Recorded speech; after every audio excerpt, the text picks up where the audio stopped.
Hey folks, this is Vince with Ads Gaming Addiction, and today we're going to take a quick look at Capo dei Capi. This is a game for 2 players, ages 8 and up, and the average playtime is 15 to 20 minutes. By the way, I don't know if I pronounced that correctly. I'm Italian, I like eating the food, but I don't know how to speak it, so keep that in the back of your mind. Anyway, this game is a push your luck kind of game, though it is more complex than other push your luck games that I've played. And as such, I'm not going to go over every single rule found in the rule book, but I will give you the general overview so that you can sort of understand how this game is played and what it's all about.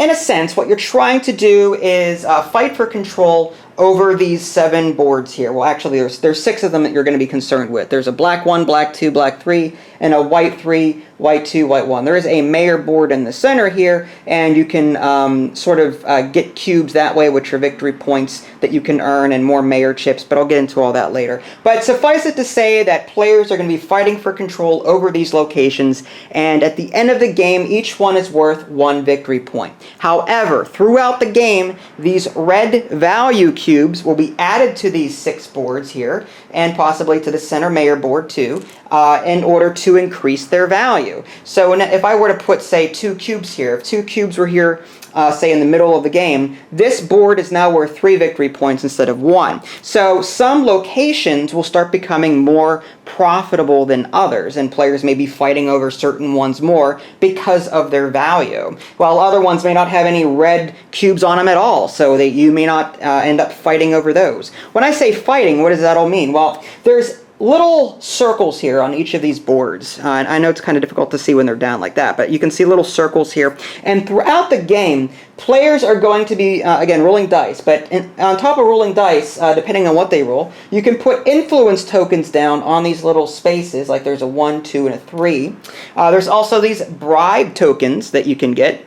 And they are played face down originally, and then flipped face up at the end of your turn. But they also have a value on the other side. Sometimes it's a 1, sometimes it's a 2. You don't know until you flip it over.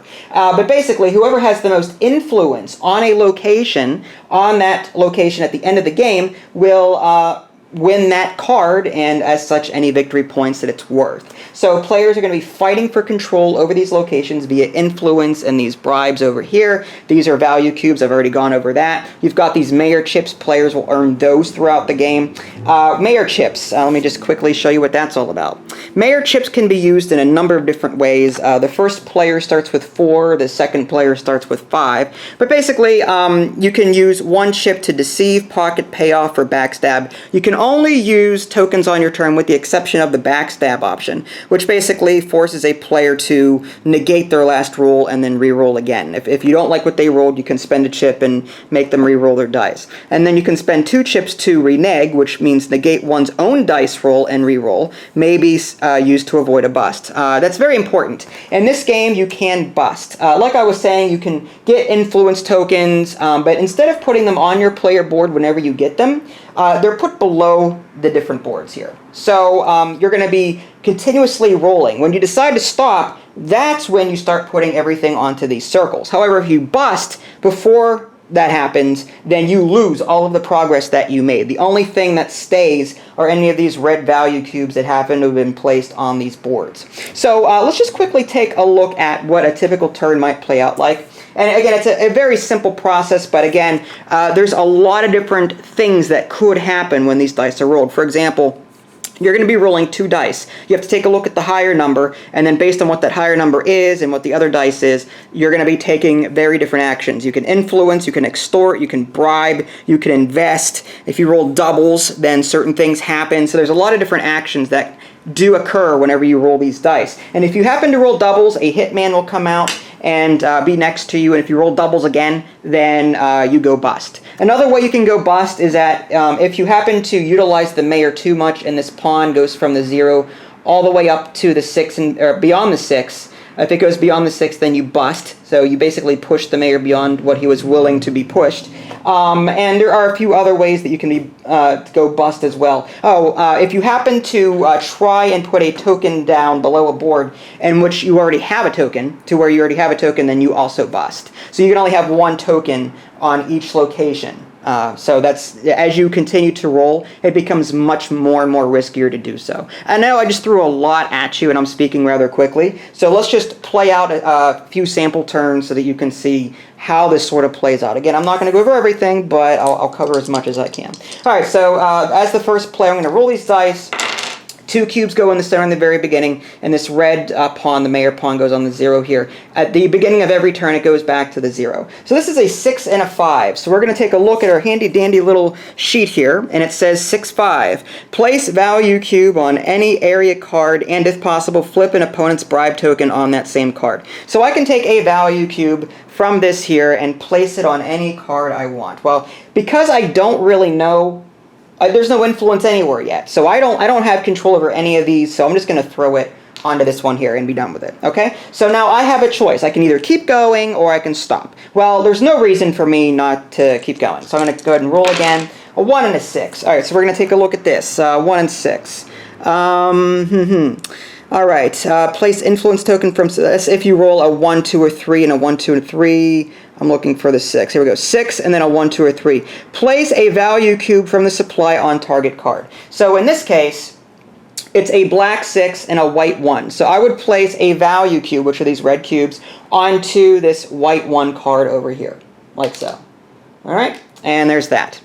Okay, so then I'm going to go, okay, I might as well roll again. I have no risk of busting really. 5-5, that's a double. So now this hitman comes out, and I have to watch. What does the 5-5 do? Place a bribe token next to any card. So I can put a bribe token next to any card I want. I see that this one here is worth something, and this one here is worth something. I mean, they're all worth 1 originally, but this one's now worth 2, this one's worth 2. If I happen to win it, I get these. So I'm going to go ahead and maybe put the bribe token here.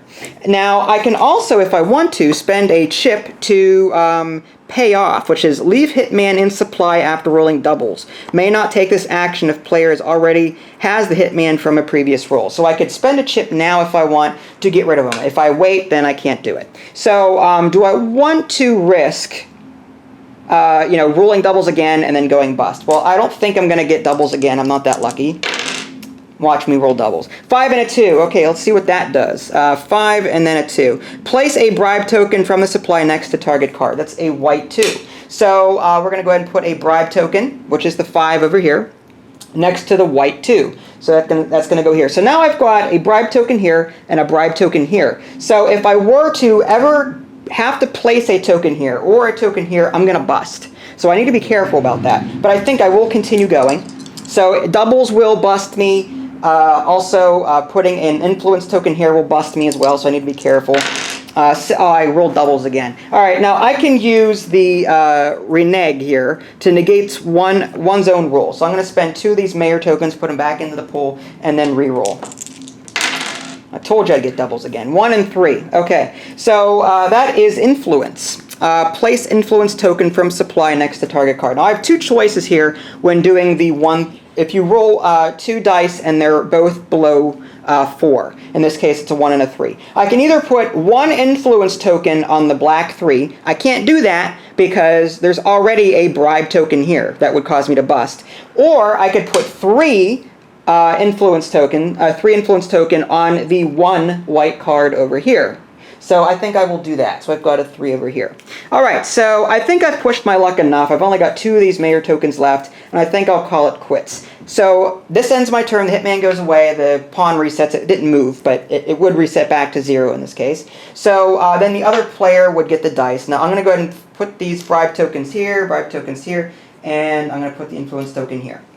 Now I can peek at these to see what they are. This one's worth 1. I keep them face down, though, so that my opponent can't see them. And this one's worth 1. So this didn't really work out too well. It's worth noting real quick that there are more tokens, more than what you're seeing here. There's some in the box. I just didn't have enough room to put them all out. Anyway, but they should all be out before the game starts. But anyway, now my opponent gets to go, and he's going to do the same thing. He's going to go ahead and roll the dice, see what he gets. It's a 6 and a 2. And if we look at our handy-dandy sheet, 6 and a 2. Place value cube from supply on target card. So onto the white 2, he's going to put a value token, which is good for me because I already have a bribe token on that card. So that's good. All right, so he's going to go ahead and go again. 1 and 1. Okay, so now he gets the hitman for rolling doubles. The 1 and 1 says place influence token worth 1 next to any card. So he can put a 1 next to any card he wants. He sees that I have a bribe token here. He sees that I have a bribe token here, and this is also worth an extra influence, or extra victory point rather, because of the cube that's here. So he may fight for control over this. So I think he's going to put 1 here. Now, again, he could spend a token if he wants to pay off the hitman. He's going to go ahead and do that. So he's going to get rid of 1 to get rid of the hitman, and roll again. All right, 1 and 4. All right, so if we take a look here, 4 and 1. Raise extortion level number shown on die and replace mayor chip. Okay, so, and place mayor chip, I'm sorry. So a mayor chip will go down here. Okay, and that could be collected at the end of the turn. The player could collect that if he doesn't bust. And then he's going to basically increase the extortion level, which is this little tracker here, by 1. So he's going to go ahead and push this up by 1. Now, the reason why there's a counter here, and I know it's hard to see because I have everything panned out, but there's a solid cube and a faded cube on the 5, and then 2 solid cubes on the 6. If you decide to end your turn and the red pawn is on the 5 or on the 6, then you'll be able to collect cubes from this location and put them into your personal supply for the end of the game. And it stays there. It's worth victory points at the end, so you can collect victory points throughout the game from the mayor if the pawn is on the 5 or the 6, and then you end your turn. You can also spend chips in order to increase the extortion level. This is what this scandal's all about. Spend 2 chips to raise the extortion level by 1 or 2. So had this been on the 4, for example, this player may want to spend 2 chips to raise it to 6, end their turn, and then take all of the red value tokens that are here, put them here, and then he would have 2 victory points for himself for the end of the game. But that didn't happen, so he's going to keep going. 3 and a 4. Okay, so what happens there? Same thing. Raise extortion level shown on die. Okay, so another mayor token comes out, and then this is a 3. So 1, 2, 3. Now it's on the 4. Okay, so he may end up doing what he was going to do, what I just originally said. He can spend 2 of these tokens to raise this further, or he can spend 2 of these tokens to raise this by 1 or 2, and then end his turn, and then take these and these and this. However, if he decides to keep going and then rolls, say, a 4 and say a 5 or a 6 or whatever, then this would go beyond the 6 and he would end up busting. So he has to be careful here. Now, he could always renege his roll by spending 2 chip tokens. It's up to him. But let's just keep going. 5 and 4. Okay, the higher number is 5 here. So let's see what happens with the 5. The 5 and 4. Flip opponent's bribe token. Raise extortion level by the number on token, or 2 if no token is flipped, and place mayor chip. So that's actually good for him.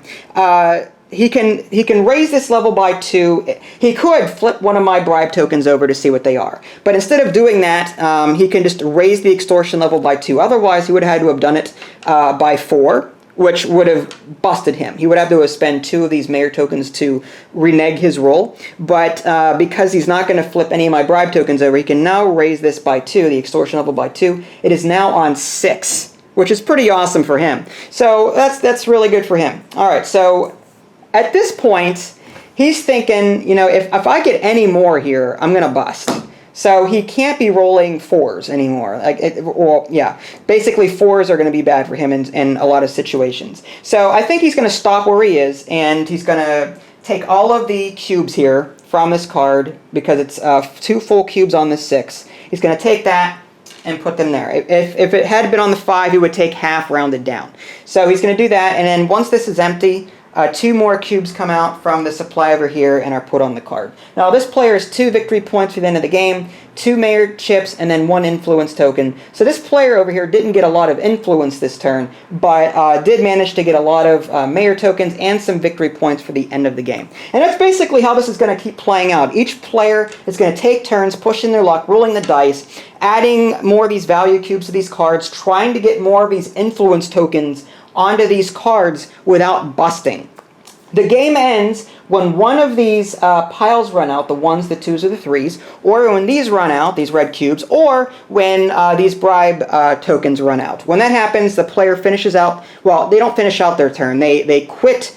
They finish their turn as if they had quit voluntarily, and then they go ahead and score these cards. Again, each card is worth 1 victory point. Whoever has the most influence on that card will win it. But also, you want to keep in the back of your mind, whoever has the most will get the cubes that are on that card, and they count as 1 victory point each for the end of the game. And then whoever has the most victory points will win. That is the gist of Capo dei Capi. Again, I didn't cover all of the rules in the manual, but hopefully this gives you a general idea of what you're in for.